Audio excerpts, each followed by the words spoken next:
ಬೆಳಗಾವಿಗೆ ಭೇಟಿ ನೀಡಿದ ಬೆಂಗಳೂರು ಸತ್ಯಶೋಧನಾ ಟೀಮ್ ಅರ್ಬಾಜ್ ಸಾವಿಗೆ ನ್ಯಾಯ ಸಿಗುವವರೆಗೂ ಹೋರಾಟ ಎಂದ ತಂಡ. ಖಾನಾಪುರದ ಅರ್ಬಾಜ್ ಸಾವಿನ ಘಟನೆ ದೇಶಾದ್ಯಂತ ವ್ಯಾಪಕ ಚರ್ಚೆಗೆ ಒಳಪಡುತ್ತಿದೆ. ಕಳೆದ 2 ದಿನದ ಹಿಂದೆ ಬೆಂಗಳೂರಿನಲ್ಲಿ ಪ್ರತಿಭಟನೆ ನಡೆಸಿದ್ದ ಪ್ರಗತಿಪರ ಯುವಕರ ತಂಡ ಕೊಲೆ ಪ್ರಕರಣವನ್ನು ಖಂಡಿಸಿತ್ತು.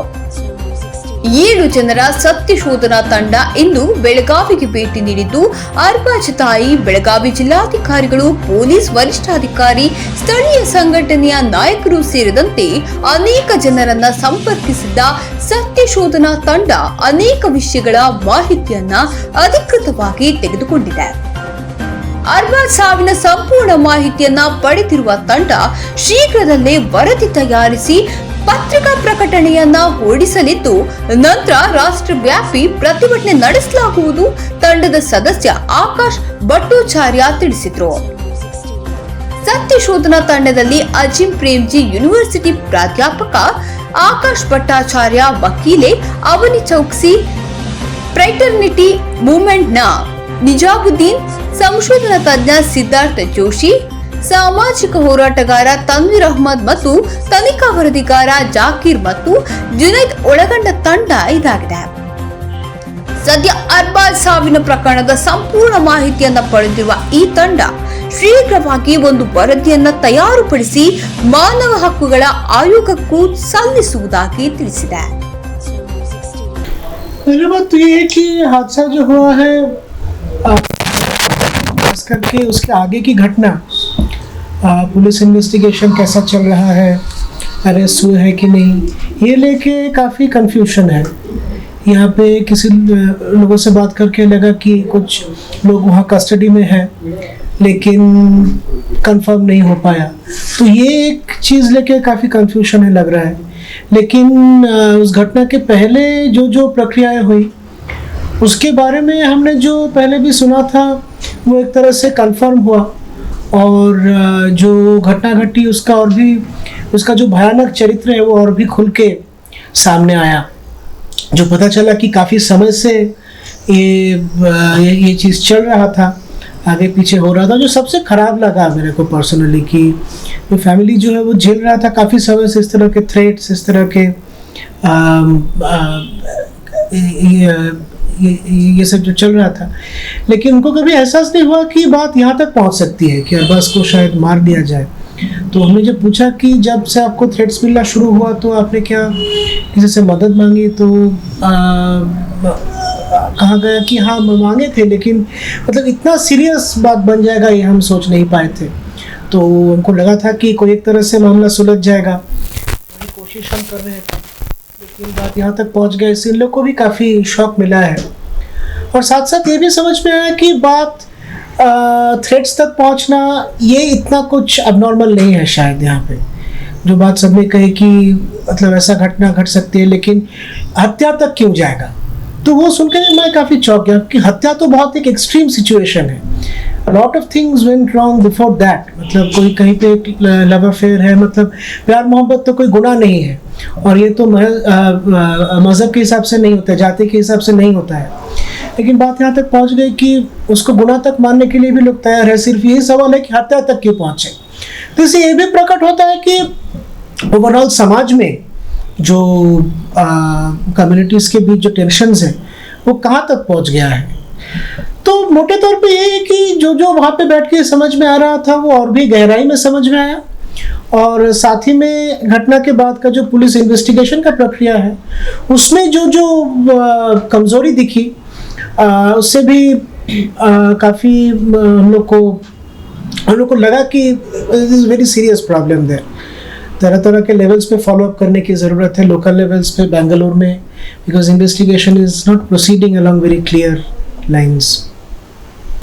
हम लोग मतलब एक फैक्ट फाइंडिंग टीम की तरह हम लोग आए हैं. हमारी टीम के अंदर पत्रकार हैं, हमारी टीम के अंदर अध्यापक हैं, पढ़ाने वाले प्रोफेसर्स हैं, वकील हैं हमारी टीम के अंदर.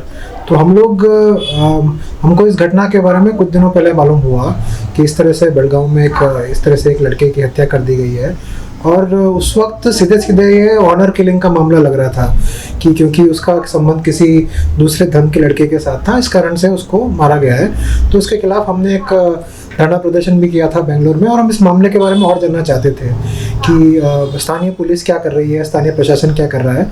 तो वो सब चीज़ें जानने के लिए हम लोग आज बेलगांव में आए थे। हमने परिवार वालों से बात की, हमने जो स्थानीय लोग हैं, जो जानकार हैं, जो इन चीज़ों के बारे में जानते हैं, उनसे बात की।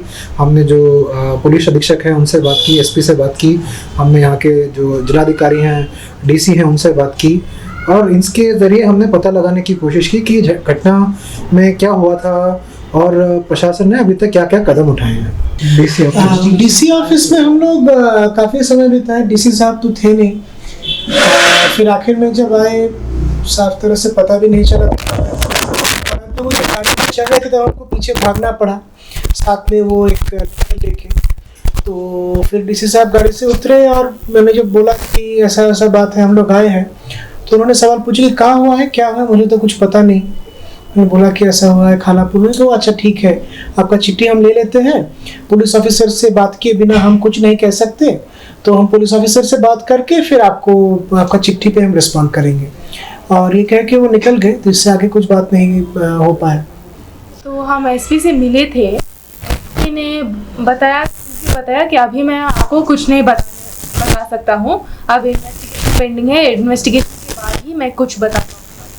फिर हमने पूछा कि किसी का गिरफ्तार हुआ है कि नहीं, तो उन्होंने बताया नहीं, किसी का नहीं हुआ है। तो फिर हमने पूछा था कि ऐसा रिपोर्ट आया है कि 8 लोग का डिटेंशन हुआ है। उन्होंने बताया कि डिटेंशन इलीगल है, तो हम डिटेंशन तो नहीं करते हैं। तो वो तो एक बात है। उसके अलावा ये भी था कि क्योंकि वो केस के बारे में बात करने को बिल्कुल तैयार नहीं था, उसके बाद हम थोड़ा पूछे थे कि ये जो ऐसे जो डेथ होते हैं वो कोर्ट में ऑनर किलिंग वैसे बताते हैं। जब अंतर जाति या अंतर धर्म का जो हत्या होता है उसको ऑनर किलिंग शब्द उपयोग यूज़ करते हैं। और तो उसमें कई सारे जजमेंट्स है सुप्रीम कोर्ट का। सुप्रीम कोर्ट ने एक जजमेंट जो 2018 का जजमेंट में क्या बताया है, वो शक्ति वाहिनी का जजमेंट में उसमें बताया कि एसपी के साथ हर डिस्ट्रिक्ट में एक स्पेशल सेल होगा, और वो स्पेशल सेल इस इशू का जो ये कम्युनल हार्मनी और इंटरकास्ट का जो प्रॉब्लम्स होते हैं, जो कंप्लेंट्स होते हैं, उसको हैंडल करने का है। वो भी बोला है कि इस स्पेशल सेल से एक 24 आवर हेल्पलाइन होगा, तो अगर कोई कपल अंदर कुछ दिक्कत हो रही है तो वो हेल्पलाइन को फ़ोन करके उनको मदद भी मिलेगा और प्रोटेक्शन भी मिलेगा। तो हमने एसपी को पूछा था कि ये सेल है कि नहीं, तो उन्होंने बताया कि हाँ ये सेल तो है, और हम उस सेल के मेंबर होके हम मीटिंग्स भी अटेंड करते हैं, हम क्वार्टरली रिपोर्ट भी देते हैं। फिर मैंने पूछा कि तो फिर लोगों के साथ ये थोड़ा रिजॉल्व करने के लिए आप क्या करते हैं। तो उन्होंने बताया कि अभी इन्वेस्टिगेशन पेंडिंग है, हम कुछ नहीं आपको बता पाएंगे। फिर मैंने पूछा कि ये 24 आवर हेल्पलाइन चालू है, उन्होंने बताया इन्वेस्टिगेशन पेंडिंग है, बता पाएंगे। तो इसीलिए हमको थोड़ा जो समझ में आया है कि जो नैरेटिव है, फर्स्टली जो नैरेटिव है वो जो इन्वेस्टिगेशन होगा वो चलता ही रहेगा, वो चलता ही रहता है। लेकिन उससे पहले भी बहुत केसेस में आप एक फेसबुक पोस्ट भी डाल दें तो आपका गिरफ्तारी भी हो सकती है। अभी हम क्या देख रहे हैं कि ये जो एक्सट्रीमली ब्रूटल, ग्रूसम और कम्युनल इंसिडेंट में जब गिरफ्तार नहीं होती है तो एक मैसेज आता है, और वो मैसेज का उत्तर नहीं मिल रही है हमें वो मैसेज हमें आया है। ये सिर्फ उस तरह से फैक्ट फाइंडिंग विजिट ही नहीं था, साथ में सॉलिडारिटी विजिट भी था। इनका फैमिली से मिलना चाह रहे थे। कारण ये भी है कि हमको लगता है कि आज के समय में जितनी इस तरह की घटनाएं घट रही है, इट्स वेरी इंपॉर्टेंट कि समाज के अलग अलग तबके के लोग तुरंत एक तरह से रिस्पॉन्ड करें, एक इंसानियत के तौर पे रिस्पॉन्ड करें, as a citizen of the country, as people of different religions respond करें।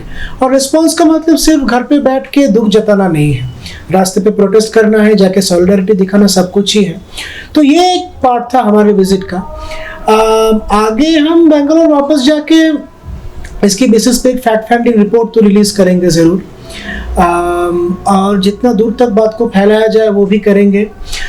इसको फॉलो अप करना पड़ेगा बेंगलोर में भी और यहाँ पे भी, और तालमेल बनाना पड़ेगा बेंगलोर में फॉलो अप और यहाँ के फॉलो अप के बीच। तो ये सब अभी कोशिश चलेगी अगले 2-3 हफ्ते तक, और देखना पड़ेगा इससे क्या निकलता है, फिर आगे जाके देखेंगे क्या किया जा सकता है। पर मोटे तौर पे बोले तो बहुत ज़रूरी लग रहा है कि इस तरह के इनिशिएटिव्स और भी बढ़ाया जाए, अलग अलग जगह जहाँ पे इस तरह की घटना घट रही है वहाँ के लोगों के साथ संपर्क करके, और एक कर्नाटका वाइड एक रिस्पांस का प्रक्रिया अगर बनाया जा सके आगे के समय में, तो शायद ये चैलेंज हम पे लगाया, the challenge that have been thrown to us by Shri Ram Sen ने, इस तरह की जो हिंदुत्व वाहिनी है, तो इस चैलेंज का शायद हम मुकाबला कर पाएँ। हमें तो लगता है कि अभी तक अरेस्ट हो जाना चाहिए था, क्योंकि इस